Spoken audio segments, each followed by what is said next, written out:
morning students. Today discuss about geography chapter number 10 जिसका शीर्षक है रेगिस्तान में जीवन।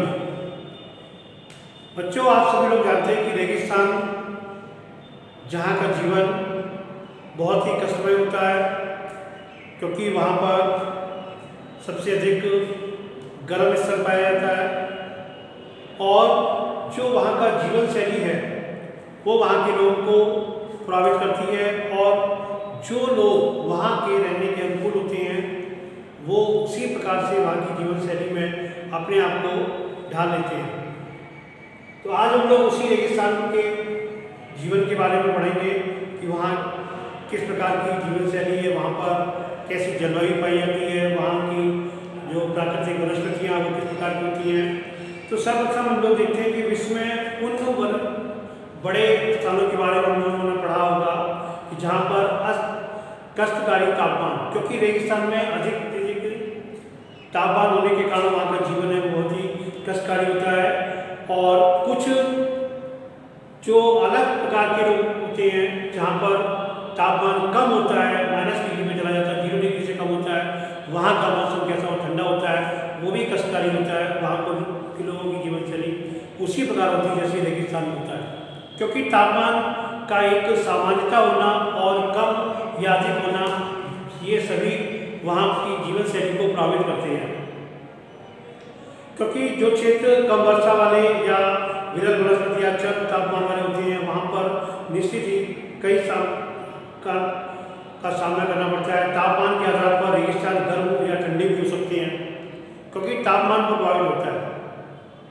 क्योंकि वहाँ पर जो मिट्टी होती है वो बलुई मिट्टी पाई जाती है और बालू जो होती है वो अधिक तापमान में बहुत अधिक जल्दी गर्म होती है और उसी प्रकार तापमान कम होने पर वो अधिक ठंडी भी हो जाती है।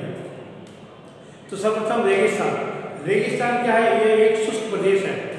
यह एक शुष्क प्रदेश है जिसकी विशेषताएं अत्यधिक उच्च अथवा निम्न तापमान एवं विरल वनस्पति पाई जाती है, क्योंकि वहाँ पर वनस्पति भी विरल होती है। और यदि हम इसको देखा जाए तो यहाँ पर लोग वहाँ कृषि करने के लिए भी बस जाते हैं। बहुत से जहाँ पर जल की मात्रा उपलब्ध होती है, क्योंकि जलवायु बहुत जरूरी होती है, तो वहाँ पर वो लोग बस जाते हैं। और यदि देखा जाए तो रेगिस्तान में जो उसको प्रभावित किया जाता है, रेगिस्तान के जो प्रकार है उनको 2 भागों में बांटा जाता है। ठीक है, एक होता है गर्म रेगिस्तान। गर्म रेगिस्तान जो सहारा के नाम से सबसे गर्म है वो सहारा डिजर्ट के नाम से जाना जाता है। और दूसरा है ठंडा रेगिस्तान। जो ठंडा रेगिस्तान है क्योंकि वो भी रेगिस्तान है। रेगिस्तान से मतलब केवल उससे नहीं है तापमान का अधिक होना और कम होना और विरल जो कम वनस्पतियों का वहाँ पर पाया जाना, ज़्यादा अधिक कृषि न करवाना, ये होता है। इसलिए उसको भी ठंडा रेगिस्तान के रूप में कहा जाता है, जो किस नाम से जाना जाता है? सबसे अधिक लद्दाख जो होती है। तो यहाँ पर 2 प्रकार से पाया जाता है। आज हम लोग उसी में गर्म रेगिस्तान जो सहारा के नाम से जाना जाता है उसके बारे में, वहाँ की जलवायु, इन बिंदुओं पर प्रकाश डालेंगे। स्थिति एवं आकार किस प्रकार से है और जलवायु वहाँ की वनस्पति और प्राणी जगत, जीव जंतु कैसे पाए जाते हैं और वहाँ के लोग, उनका रहन सहन कैसे उस जलवायु में अपने आप को ढाल लेते हैं, इसके बारे में हम लोग अध्ययन करेंगे। तो सर्वप्रथम विश्व और अफ्रीका महाद्वीप के मानचित्र अगर हम देखते हैं तो उत्तरी जो अफ्रीका में बड़े भूभाग में जो सहारा रेगिस्तान है वो अफ्रीका में है, बड़े भाग में वो फैला हुआ है, जो 8.49 किलोमीटर 8.54 लाख किलोमीटर की रेंज में फैला हुआ है। वर्ग किलोमीटर, उसको हम लाख वर्ग किलोमीटर में उसका फैलाव है। तो इस प्रकार से यदि हम देखें तो भारत का क्षेत्रफल है 3 मतलब कि भारत का क्षेत्रफल कितना है? 3.2 लाख वर्ग किलोमीटर। ठीक है, उसमें अगर कंपेयर करें तो रेगिस्तान इसके अपेक्षा में क्या वो बड़ा हो गया। सहारा रेगिस्तान 11 देशों से घिरा हुआ है और ये सहारा जो है ये कितने 11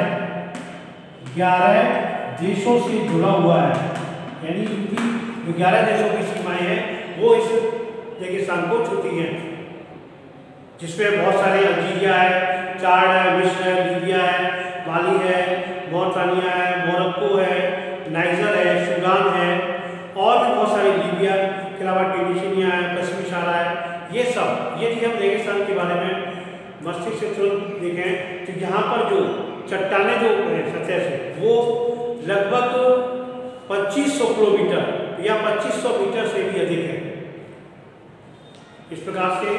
और जो यहाँ की जलवायु है, अब आते हैं तो ये स्थिति, उसके बाद जलवायु, यहाँ की जो जलवायु, सारा रेगिस्तान की जलवायु अत्यधिक गर्म और शुष्क है, क्योंकि ये सबसे गर्म क्षेत्र है, इसलिए यहाँ की जो जलवायु है वो बहुत शुष्क और गर्म है। उसी के कारण ये यहाँ की वर्षा ऋतु में अल्पकाल के लिए होती है। वर्षा ऋतु बहुत ही कम समय के लिए आती है, जहाँ पे मात्र रूप में, एकमात्र रूप में केवल वर्षा होती है। यहाँ आकाश बादल रहित और निर्मल होता है, यहाँ पर आकाश होते हैं, बादल नहीं होते हैं और निर्मल स्वच्छ साफ सुथरे होते हैं। नमी संचय होने की अपेक्षा तेजी से वाष्पित हो जाती है, क्योंकि वहाँ पर तापमान अधिक होने के कारण जो नमी है वो संचित नहीं होती है। जैसे वैसे क्षेत्रों में क्या होता है, पानी अगर आता है तो वो संचित होता रहता है, लेकिन यहाँ पर संचित ना होकर के वो क्या होता है, वाष्पित में तापमान अधिक होने पर के वाष्प बन करके वो बादल के रूप में एक स्थान दूसरे स्थान में चले जाते हैं और ऊपर पहुँच जाते हैं। इससे रेत व नग्न चट्टानें अत्यधिक गर्म हो जाती है।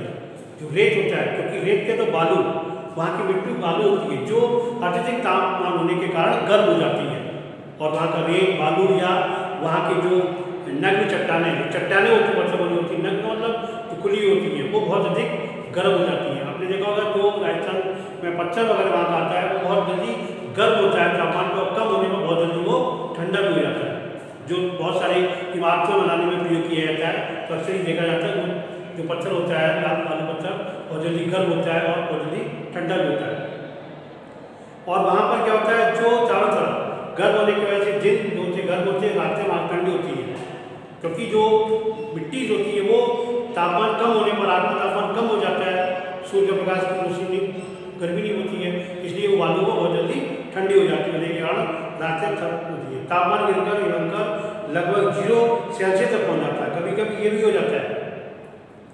अब आते हैं वनस्पति एवं प्राणी जगत, और यहाँ की जो वनस्पति है, सहारा रेगिस्तान में वनस्पतियों में कैक्टस सभी जानते हैं क्या होती है, नागपुर उसको बोलते हैं, और खजूर के पेड़ बहुत ज़्यादा, और एकेशियाई वृक्ष वहाँ पाया जाता है। खजूर के वृक्ष में देखिए बिल्कुल लंबे होते हैं, तो इस तरह के पेड़ वहाँ पर, कटीली झाड़ियाँ और भी स्थानों पर मरुधान खजूर के पेड़ों से घिरे, जीव बहुत से सारे इधर पानी होता है, टापू जो होते द्वीप होते हैं, वहाँ पर जो खजूर के पेड़ है वो देखने को मिलते हैं, दूर से बहुत ही अधिक शोभनीय पेड़ पड़ते हैं।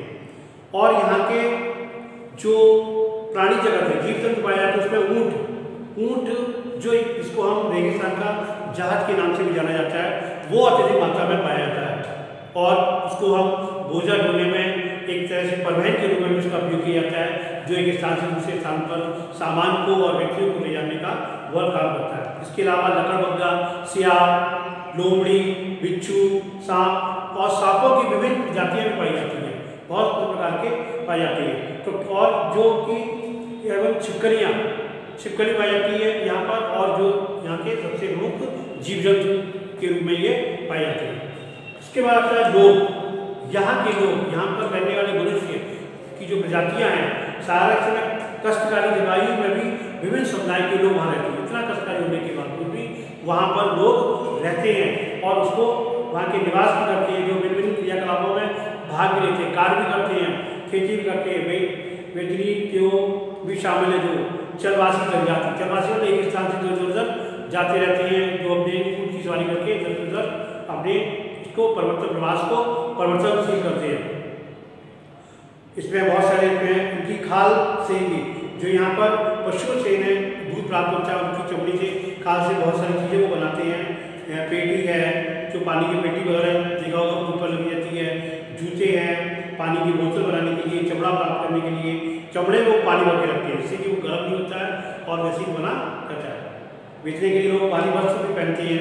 सहारा मरुस्थान में विश्व में नील घाटियों के निवास में तेल की खोज संपूर्ण और यहाँ पर तेल के कारखाने वगैरह करने के लिए प्राकृतिक संस्कृत जीवन शैली भी परिवर्तित आ रहा है।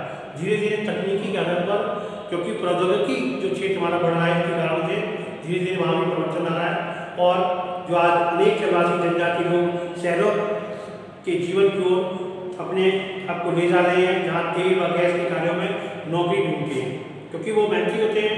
इसलिए जो जहाँ पर तेलों की खान होती है वहाँ से या वस्त्र उद्योग में अपने कार्य को ढूंढते हैं। तो आज हम लोगों ने इस प्रकार से जो रेगिस्तान का जीवन उसके बारे में अध्ययन किया, जिसमें जो हमने बताया 2 गर्म रेगिस्तान, ठंडा रेगिस्तान। आज हम लोगों ने गर्म रेगिस्तान जो सारा के नाम से जाना जाता है अफ्रीका में, उसके बारे में अध्ययन किया। नेक्स्ट हम लोग इसी क्रम में ठंडा रेगिस्तान लद्दाख के बारे में अध्ययन करेंगे। Thanks, have a good day.